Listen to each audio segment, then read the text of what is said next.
Welcome back, everybody, to Geigenomics. Today, I would like to discuss some economic theory to take us into understanding wages, specifically the most popular wage of all, the minimum wage.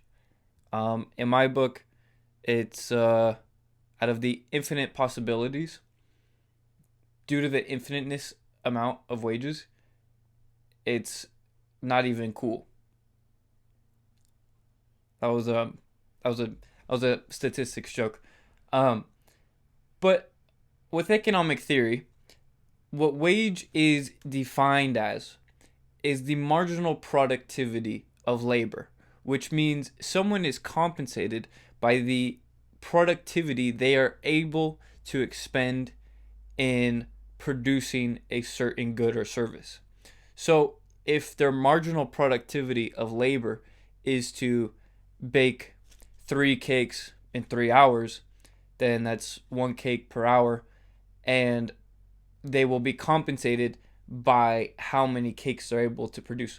Or if it's an hourly wage, then by the hours they expend in labor, they will be compensated if they are in a job or an employment of some sort or a contract, the agreed upon wage.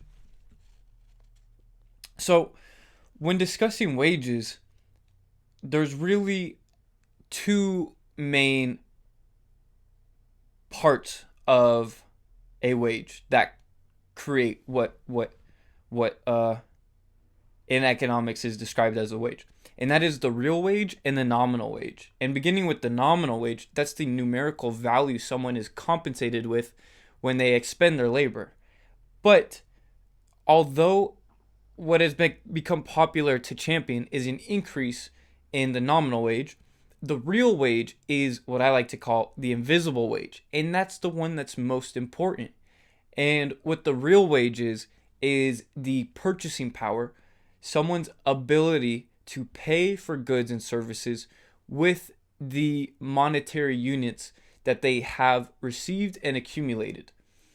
And the issue that's affecting and driving this conversation for manipulating a minimum wage is due to the fact that we have a centrally created currency by the Federal Reserve with their means of credit expansion and quantitative easing. They're able to create more pieces of paper out of thin air. But the question, one major question, is how does a society become any richer by increasing the number of pieces of paper there are in a society?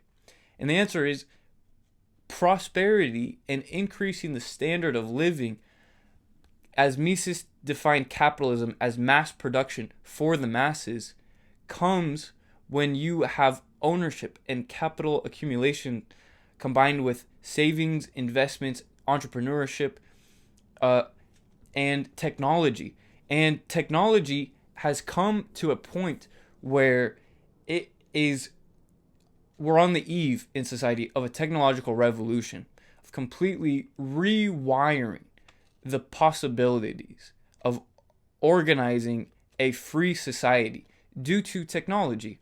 And as far as consumer goods go, technology helps as a deflationary force for uh, providing increased productivity to laborers, as well as it's technology is a deflationary effect on consumer goods because it makes the workers more productive, which means the final good that can be sold at a cheaper price.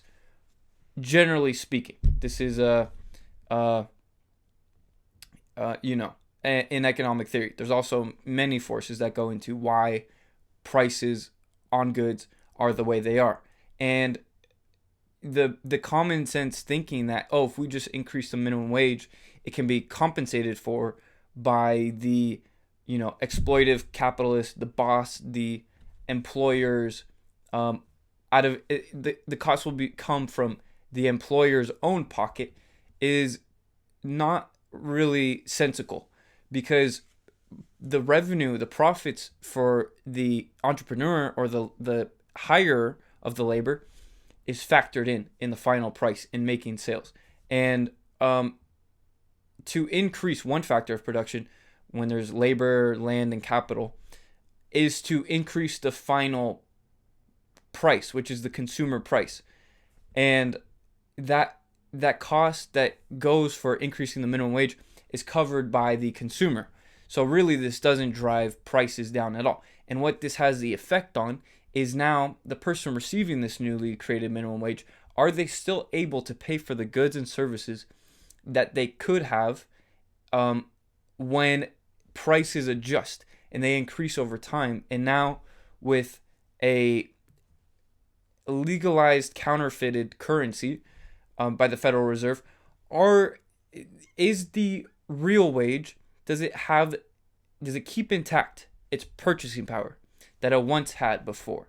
And if the real wage is decreasing at a faster rate, I think it might be even combined with the nominal wage. If the nominal wage is increasing at a slower rate than the real wage is decreasing, then you have a situation where it doesn't matter what the minimum wage nominally is raised to, there will be a decrease in the standard of living and the well-being amongst the less fortunate in a society. Another issue with manipulating the minimum wage is it leads to a barrier of entry. That is why corporations and big banks fight alongside increasing a minimum wage with your bleeding heart left socialist Facebook friend. Because one is motivated by the morality argument of common sense, on the surface thinking, if we increase the minimum wage, this will help the most amount of people. While the corporate businessman is thinking, if we increase the minimum wage, it might increase consumer goods, but it will eliminate market competition, creating a barrier to entry, allowing my company, my own company supplying these goods and services, a cartel price along with the remaining corporations in business. And as you can see, this has a huge impact on consumers, but everyone is in this dynamic fluctuation of either consuming something or laboring to earn an income, to pay for more consumer goods. And if we're under the situation where the real wage devalues faster than the nominal wage is increasing, I think the most proper or appropriate solution, and in the history of money is young. It's only 2,600 years old, which is old for people to live that long, but not for money. It was born with the ancient Greeks, and they thought of it as one of the elements among their society, along with water, fire, earth.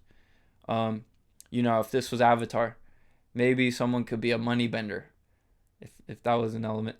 But combined with the technological revolution that humanity is on the eve of, there's a new form of money that will evolve and come into being, and it's going to be removed away from the bartering system of bartering and exchanging commodities for one another, and that's what money was born out of. But the next evolution of money is going to come with cryptocurrencies and crypto wallets, and it's all going to be digital on the phone to make the wallet obsolete. And this is just, think about having a big clunky phone 30 years ago. Wasn't born then. Maybe I was, I don't know. And now, same thing with the wallet. It's big, it fits in your pocket or your purse, and it's just tough to carry around. No, it's going to be as slim as whatever technological future has in store for the masses. And I think it's very wise to be aware of the potential situations that come with what a quote unquote democracy is capable of in their voting power and manipulating society. I think the minimum wage is probably the most popular wage of them all among the infinite possibilities because it's the one that can be most easily manipulated and taken control over. And you have uh, everyone who's a socialist being a disguised dictator when they advocate and vote for and put into place actual minimum wages. With the legalized violence of the state that they have in their means. But if people actually find the freedom to take ownership not just of themselves but their property, which includes their money. If people are allowed to own their own money, then the prosperity is times infinite times richer than where we presently are. And this comes with ending the Federal Reserve. And I don't want to say go back to a gold standard, but allowing for the evolution of technology to be a deflationary force in society and allowing for true prosperity under a system of non-government interference and cronyism or a mixed economy, an interventionist economy. Having a society where people are the ones to discuss and interact with other people. Because humans are above all collaborators. We have individuals and we have created relationships and communities. But the ones that are created by force and corrupted currencies are the ones that do not prevail.